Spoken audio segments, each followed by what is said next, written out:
There we go. So welcome again, everybody, and thank you for joining today. This is our Getting Started with Zoom Meetings intro level training. I'll be your host for the next 45 minutes. My name is Elise, and I'm part of the training team here at Zoom. I've also got my friend and colleague, Kristen, helping me today in the background with the Q&A. And we are glad that you've joined. I've got an agenda for us to follow here, so let's take a look. We're going to go over to the website first, and I'm just going to kind of show you around a little bit. There's a few things I want to point out. And then we will sign in to our Zoom accounts, and we're going to review the web portal. So there's some settings. I want to show you the profile and just kind of getting everything ready to go in the beginning.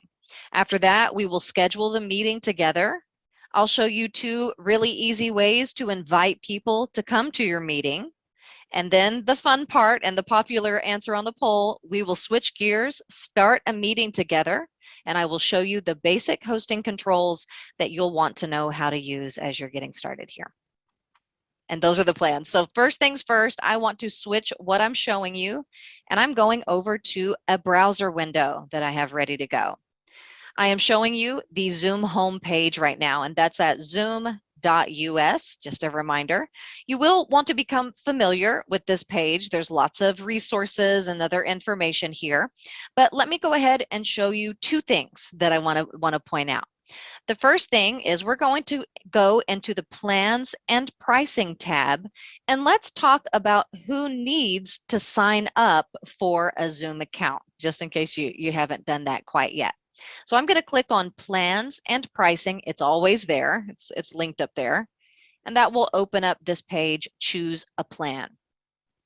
Now for today, we're just going to talk about Zoom meetings, although you can see, we have a lot of other options and offerings here. But for Zoom meetings, I would like to highlight two options: the free or basic level of service, and then the pro or licensed user, which is the paid level of service. Now, the only person that needs to sign up for a Zoom account is the person that will be scheduling and hosting that meeting. So if you're here today, you want to be able to do that, you have to have your own Zoom account, at least a free one.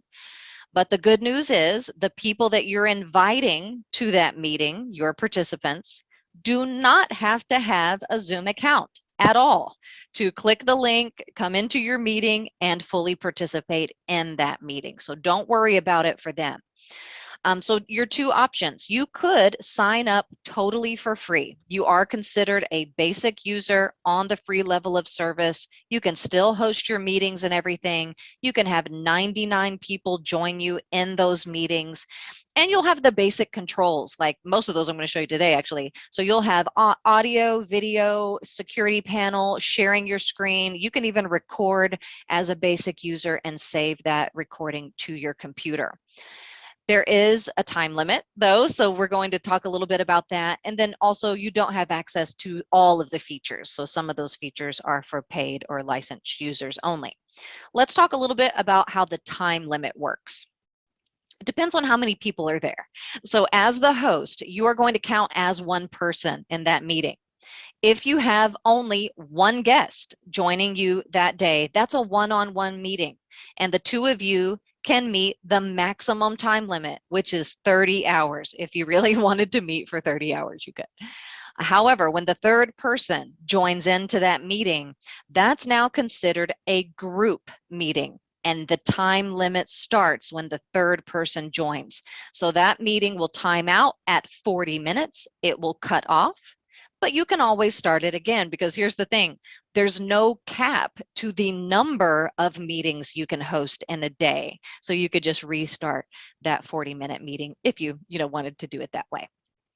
Now, the other option, just want to point this out, that it is available. You can upgrade to the paid level of service. You are considered a licensed user under the Pro here, and that's month to month. If you just wanted to try this out for like 1-2 months, you could, and then you could always downgrade if you don't want to keep it. With the upgrade, you are getting rid of any time limit. So all of your meetings, even a group meeting, can last for 30 hours. And you will have access to some of those other features that aren't available on free. So for example, you could launch polls like I did a second ago. You would be able to cloud record instead of saving the recording on your actual computer. You could run reports if you wanted to take attendance or something like that. So there are some benefits there with that upgrade. Okay, and that's how it works, and that's who all needs to sign up for a Zoom account. Now let's go to the next thing, which is I want to talk a little bit about where to go if you have a question. And we have a great support center. Anytime you're on the home page or even logged into your web portal, I'll show you mine in a second, you will see that support button in the very top right-hand corner of the screen. Just click it, and I come here all the time and I work here. It's a great place to check out anytime you have a question. Type in a keyword and that will help you find answers, or you can just scroll around a little bit. We have some quick start guides, some popular articles linked at the top, or even support topics, which I just always love to point this one out for this session anyway. Getting started would be a perfect one to click and check out maybe after we're done here today. For now, let's just, I'm just going to pick on one of the features that I get to show you today, and that's called the waiting room. So let's say you were just wanting to learn a little bit more about this security feature. Notice I'm not even done typing it, and it already knows what I'm looking for. It gives me those suggestions. So I would say, yeah, I want to learn more about waiting room. And then I always love it when this happens. It has a video tutorial because I tend to learn a little bit better in that way. I don't know about you. So I would probably watch the video tutorial. I can read through the description, see what it's going to look like when I'm using this feature. And then I always recommend to check out this section as well when you're looking something up, the prerequisites. That will let you know if you need to update your software, the desktop client, the Zoom app that's on your computer. It'll also let you know if you need a certain level of service to be able to use this feature. For example, whenever I see using the waiting room, notice I can be a free user and I just need to make sure I'm updated on my client, my software. But if I'm trying to customize the waiting room, I have to upgrade to become a licensed user to be able to do that. So that's the kind of information you can find out here. And then take a look, limitations, and then it shows you how to enable this in your account and everything. So that is just an example of how to use the Help Center. Highly recommend everybody checks that out whenever you get a chance. Let me go ahead and send you two links. I'm sending you a direct link to plans and pricing if you needed to look at that again. And I will send you a direct link to the Help Center as well. And I'm just getting my next link ready while I'm thinking about it. Okay, let's come back over here. So back on the home page. Imagine I've already signed up for my Zoom account. If you need to, you can always click there. And today I'm just going to sign in. So I'll click the sign in button, log in with my credentials, my email address, and the password I set up whenever I, created the account. And now I'm logged in to this. Now this is what we call the web portal. And an easy way to remember it for me anyway is the web portal is accessed from the website, if that's helpful. And this is where you want to start now that you have your account and everything. It will initially open the meetings tab. We are not ready yet to go there. We need to do a couple of things first. So I'm going to come over to the left side navigation bar and click on profile. And this is a summary of my Zoom account. Probably the first thing I would do if you haven't yet is upload a picture. This becomes your profile picture. And if you're in a meeting, you don't really feel like being on camera that day, sometimes I feel like that too, then when I turn off my camera, that picture will show, and it at least personalizes it a little bit when you're not on camera live. You can change your name, your location, and all of that. Just click the edit button over to the right side of the screen. You might want to look through the personal section here, time zone, date format, time format. I'm joining you from Atlanta today, by the way, so I'm on the East Coast. And then you'll have some meeting information. Let's talk just quickly about this. I'll bring this up a couple times today. Everybody will get a personal meeting ID when they sign up for their Zoom account. It's kind of like your gift from Zoom. Think of it like that. So you'll have an ID and a link to your personal Zoom meeting that belongs to you.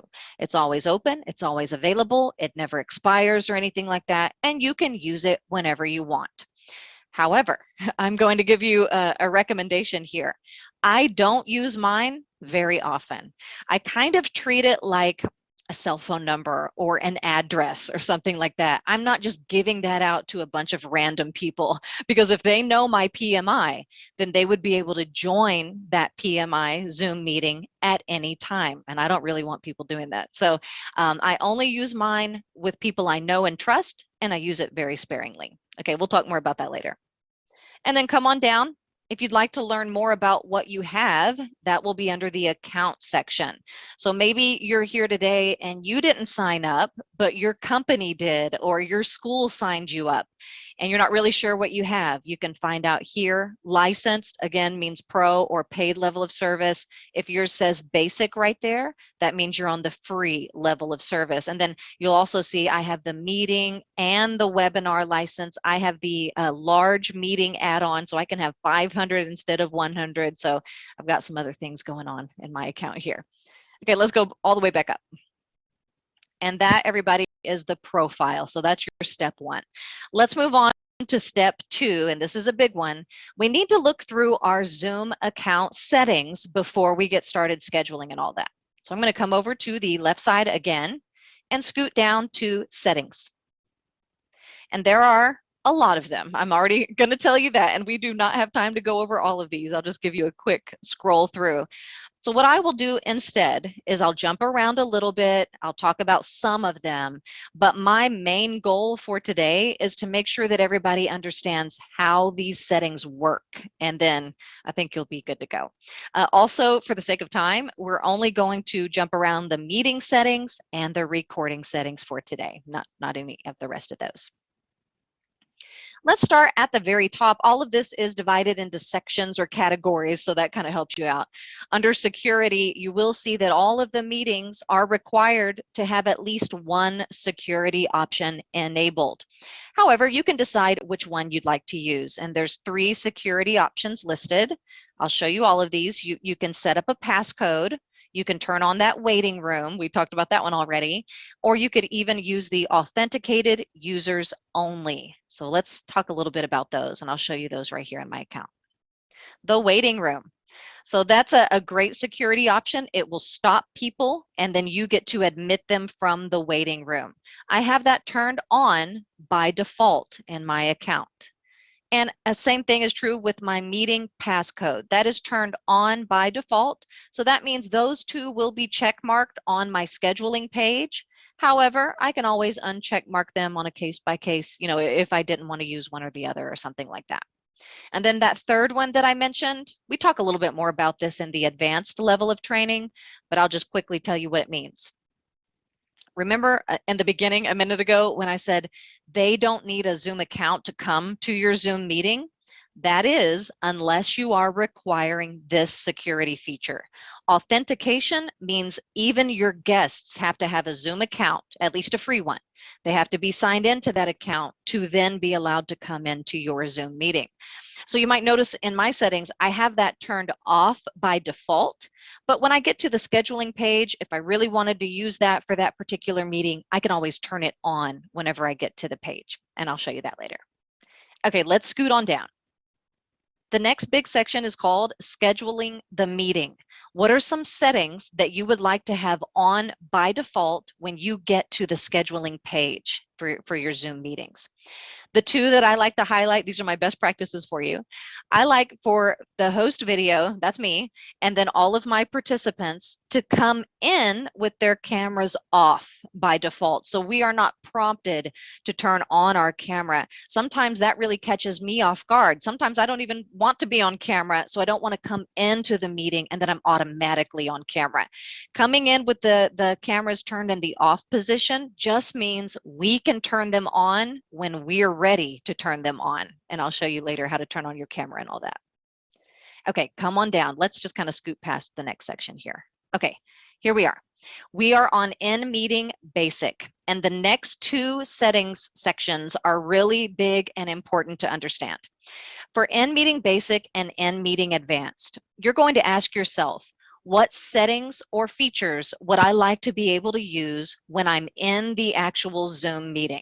If you want to use it, it has to be turned on in your account settings first, or you will not even have the button that you need to be able to use that.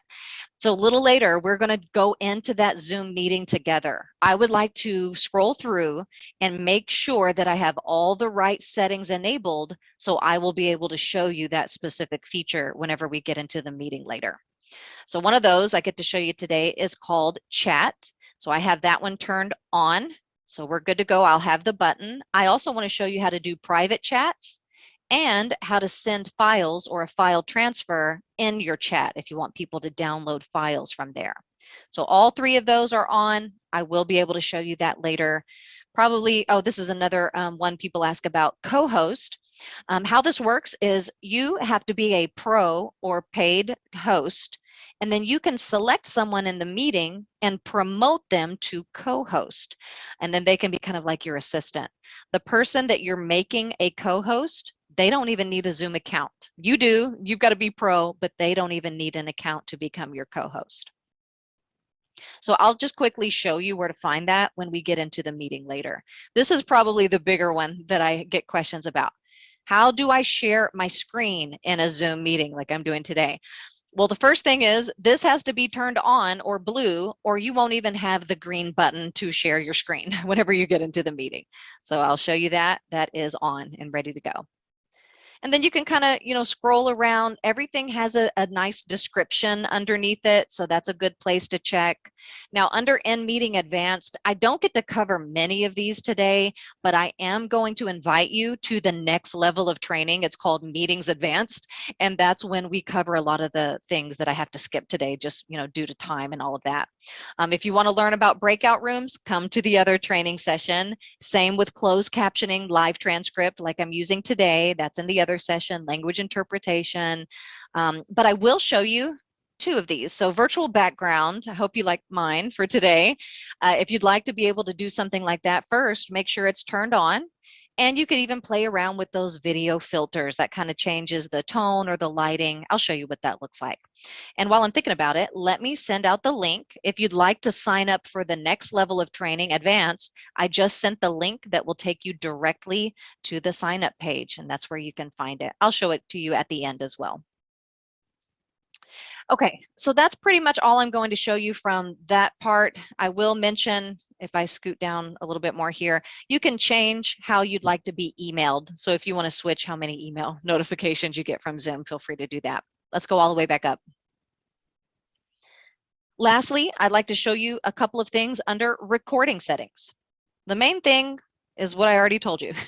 If you want a button to record, it has to be turned on in your settings or you won't have the button. Now, there are two types of recordings. If you are a free user, then the only recording option you'll have is local. That means you're going to get an MP4 file that is saved directly to your computer. So I have that option on for sure. But I happen to be a pro or licensed user, so I also have the option for cloud recording. And that means my recording is saved right here in the web portal in the cloud under my recordings tab. I have that one turned on as well. So I will be able to record and choose what type of recording I'd like to do in my meetings. Okay, let's move on. So now these are my default account settings. They carry forward. I don't have to keep coming back in here over and over again unless I need to make a change to one of these before I start my next meeting. So the next part today, I think this is part 2, we need to get into scheduling. I'm going to click on the meetings tab. So back to the left side. And I've got a few upcoming just so you can kind of see what that looks like in my account. I want to show you how to do this on your own. So let's go to the right side of the screen and I will click schedule a meeting. I'll just go over, the basics for today, really. So for this meeting, this one's really easy. Give it a name. So let's say my awesome meeting. You can add a description if you choose to. A lot of times I just leave it blank.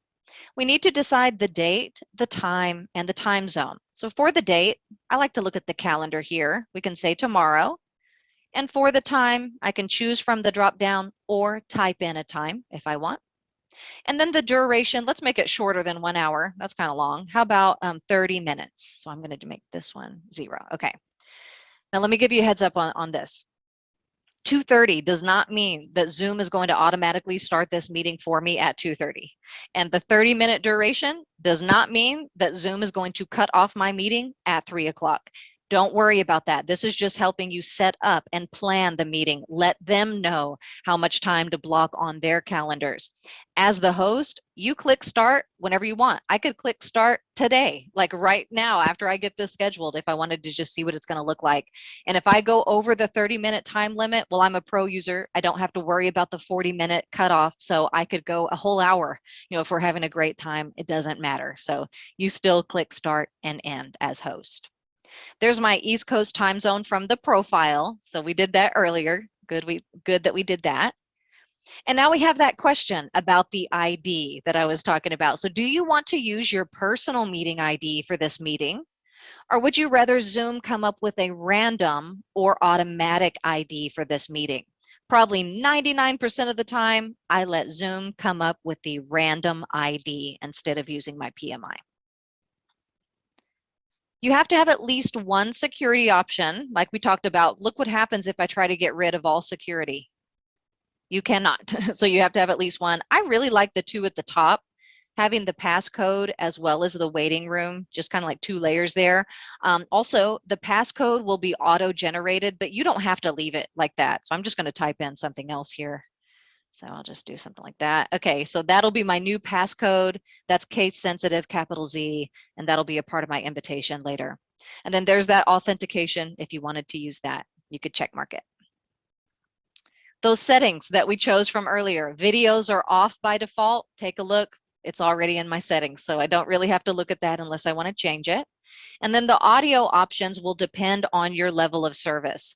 If you are on the free account, then your option is only computer audio. That happens to be what I'm using today, by the way, and that's always my preference.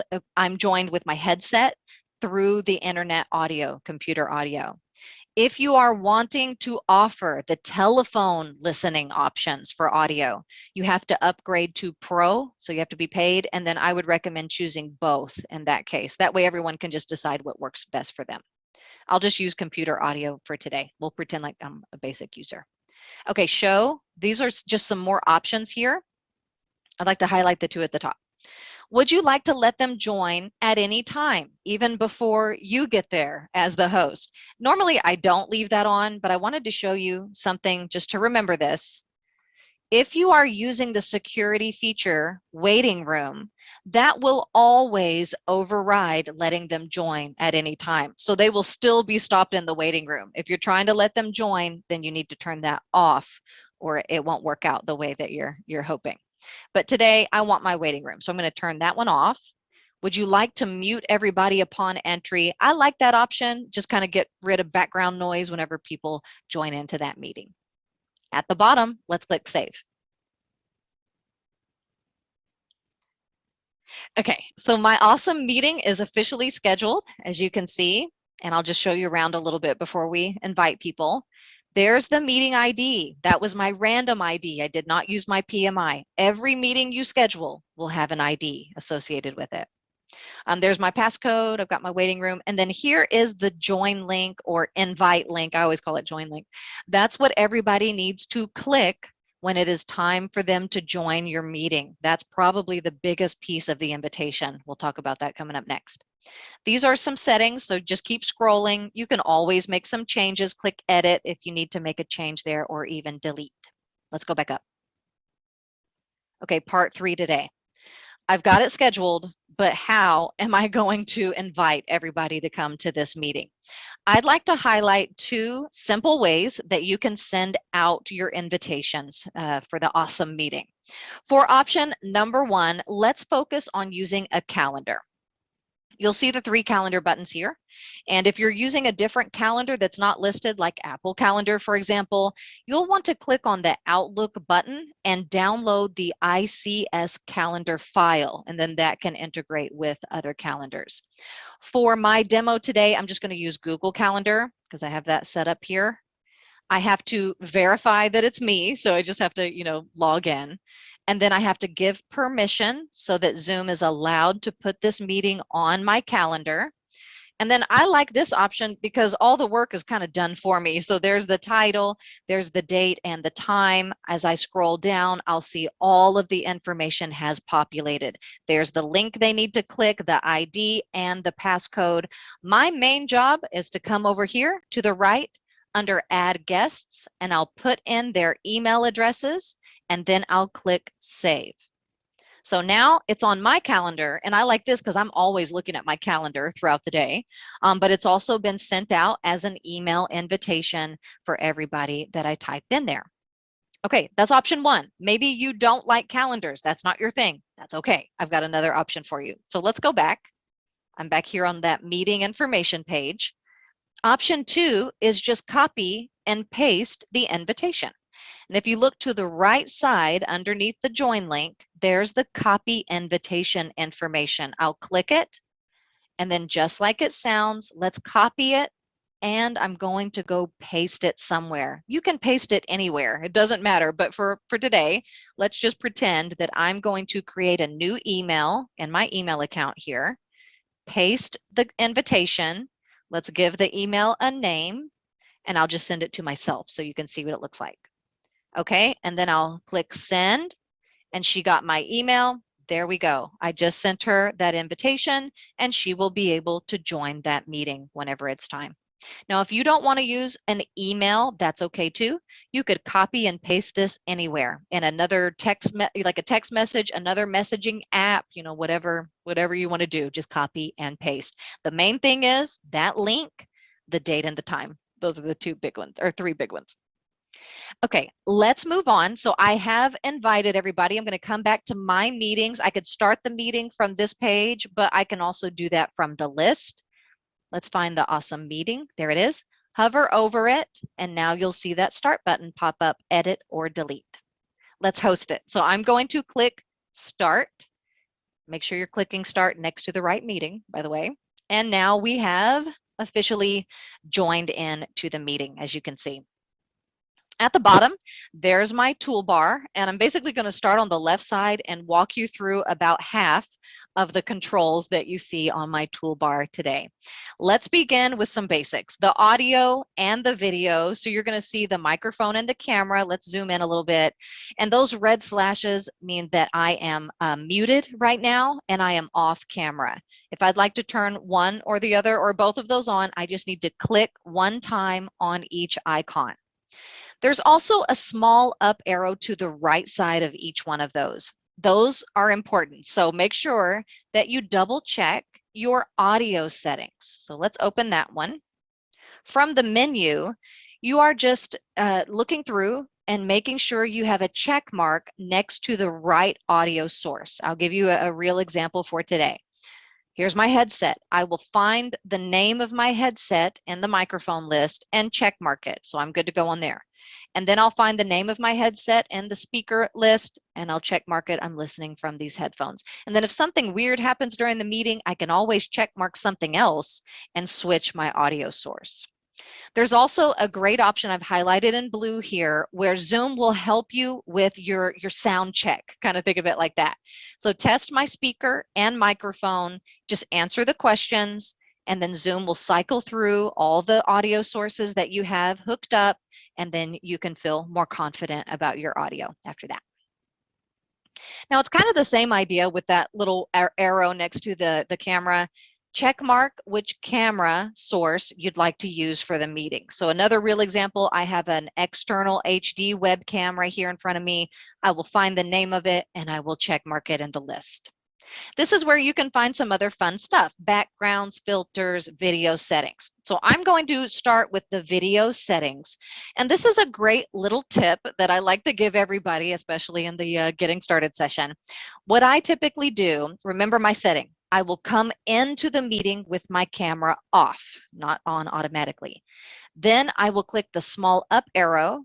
I'll click video settings, and this will open the settings that I'm pulling from my desktop client.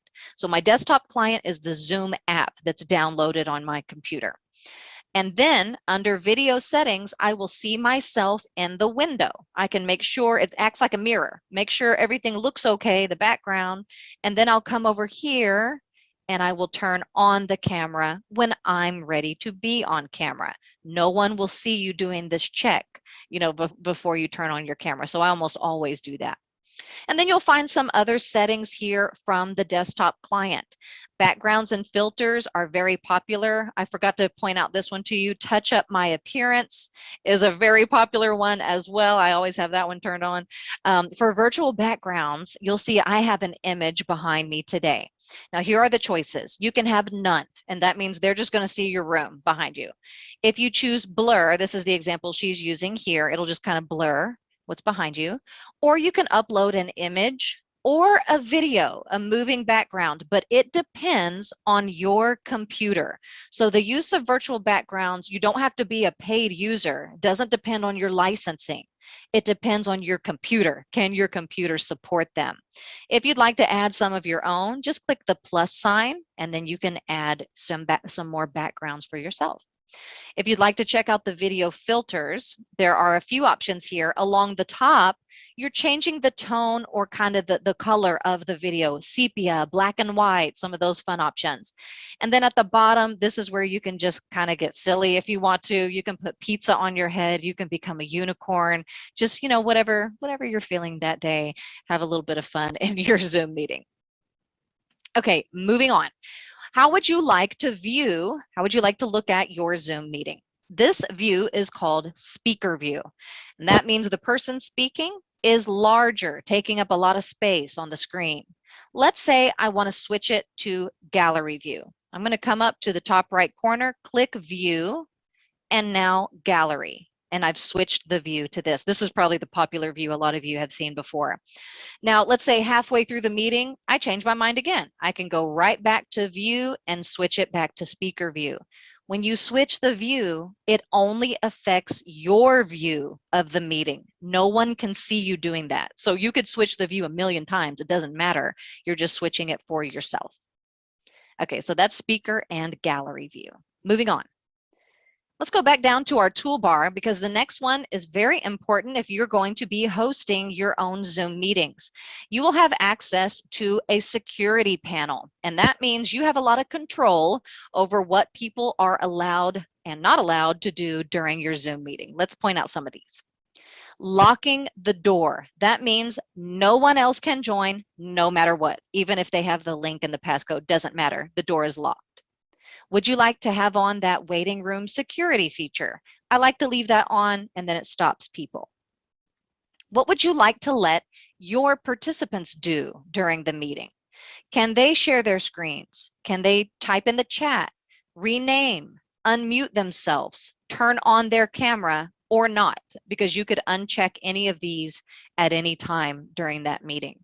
You can also remove a participant from your meeting or even choose the red emergency button at the bottom, which is suspending all activities. When you suspend, it will cut everything.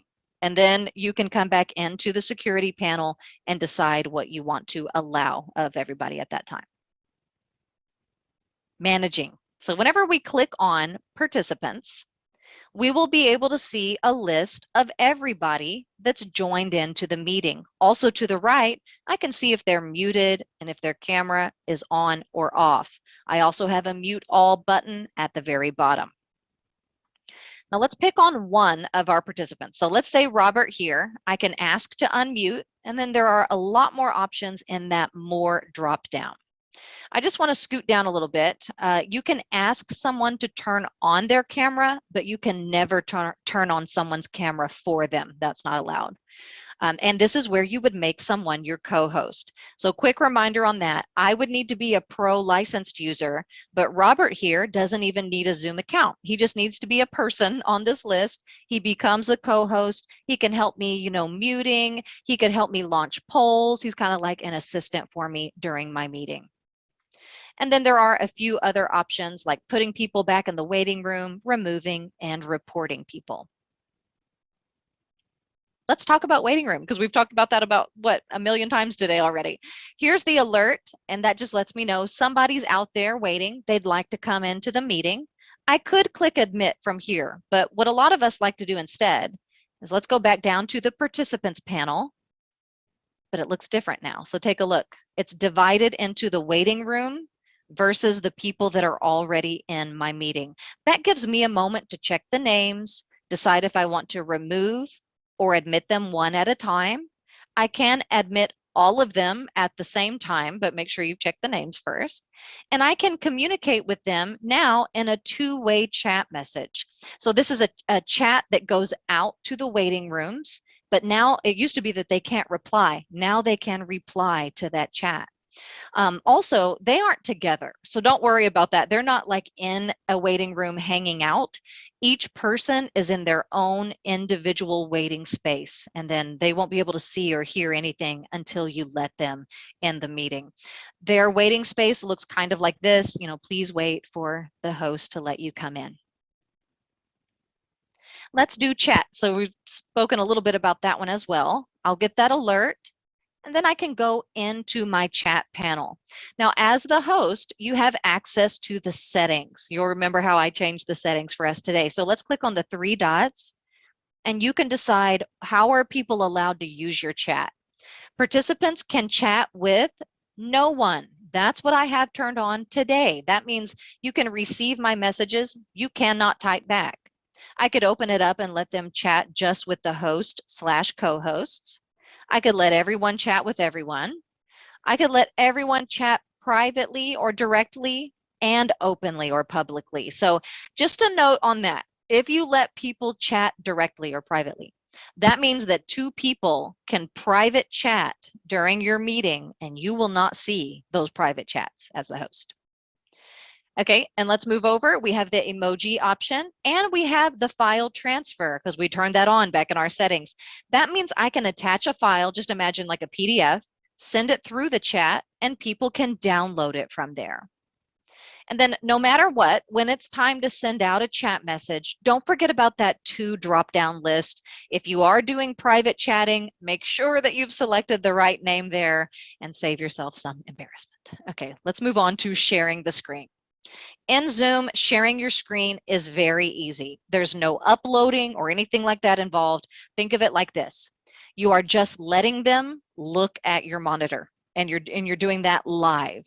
So you've got some options though. I'm going to click into the share screen menu and now I will decide what am I going to let them see. Now I've got three monitors here in front of me. If I let you see an entire desktop, that means you can see anything and everything if I minimize it. So if I minimized everything, you could see all my file folders, you could see my background desktop image. And I don't really like to do that. I like to have a little bit more privacy and control.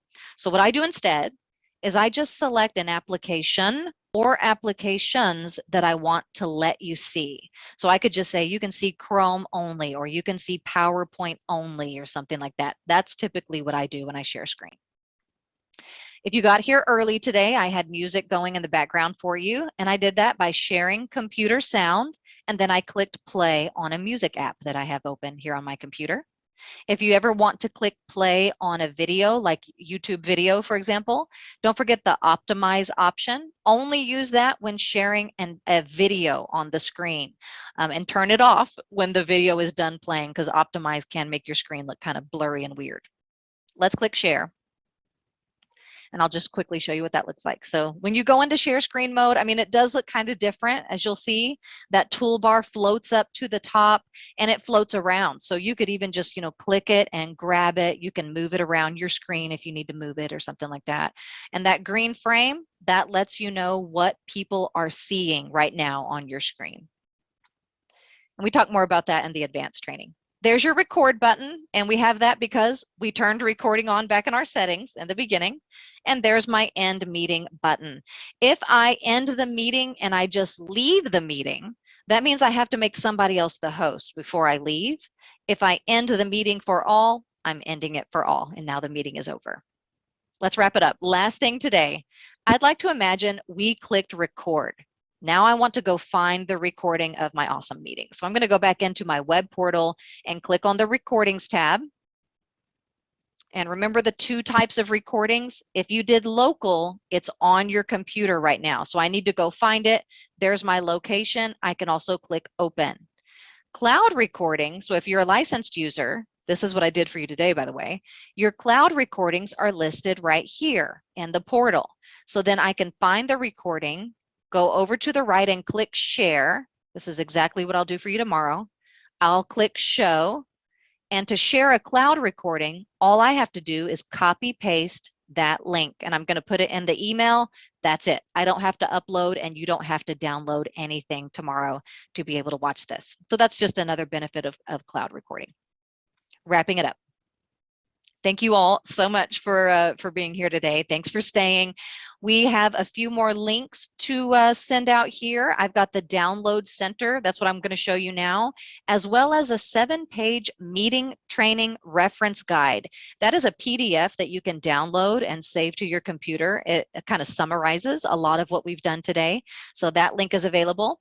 And then while I'm thinking about it, let me just go ahead and send out the other the other support information. So FAQ, more live training, more support, and then I included a link to a survey. That's my personal training survey.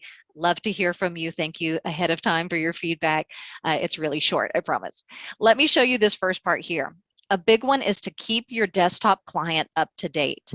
Now you might wonder, I don't know what you're talking about, or I don't know how to do that. Your desktop client is the Zoom software or the Zoom app that's downloaded on your computer. Always log into that and make sure you're logged in, because all your settings are in there for the client. Click on your face, your profile pic, and say check for updates. So that's one really easy way to do it. Or if you're in the portal, click on resources and then download. Actually, I just hovered over resources and then download center. And this is where you can update your software. Just click the download button again, and that will make sure you're on 5.8.4, which is our most recent update. Also recommend double checking those settings. That was back in the web portal in the beginning. Make sure everything's set up and ready to go before your meetings. Using a headset like the one I have on today will be a much better audio experience for your participants. I will let you hear that quickly. I'm switching my microphone, and now I am using the built-in laptop microphone. Sounds different, right? Let me switch it. And now I am back to using this microphone on my headset. It probably sounds a lot better. That's why I say to definitely do that. Mute yourself when you're not talking, maybe make an announcement about that one. And don't forget to practice with your cameras, the lighting, the positioning, and all of that before you get started. You are invited back. I'd love to see you all again for the next level of training. We have meetings advanced. We have meetings for education. If that's your space, you can always skip the advanced one and just come to that. We have webinar training. We have admin. They're all live and they are all free. You are welcome to come to any of them as many times as you want. Zoom.us/live training. If you ever have questions, that support center, we talked about this in the beginning, maybe bookmark that. And we've also launched something brand new. This is called the Zoom community. You can interact with other people that are using Zoom and find a lot of answers to questions in there as well. I'd like to give a huge shout out. My friend Kristen back there answered every single question that came in today, and there were quite a few. This was a busy session. So thank you all for submitting those questions. Have a lovely rest of your week. Thank you to Kristen for getting them too. I will email you in 24 hours. See you later. Bye-bye.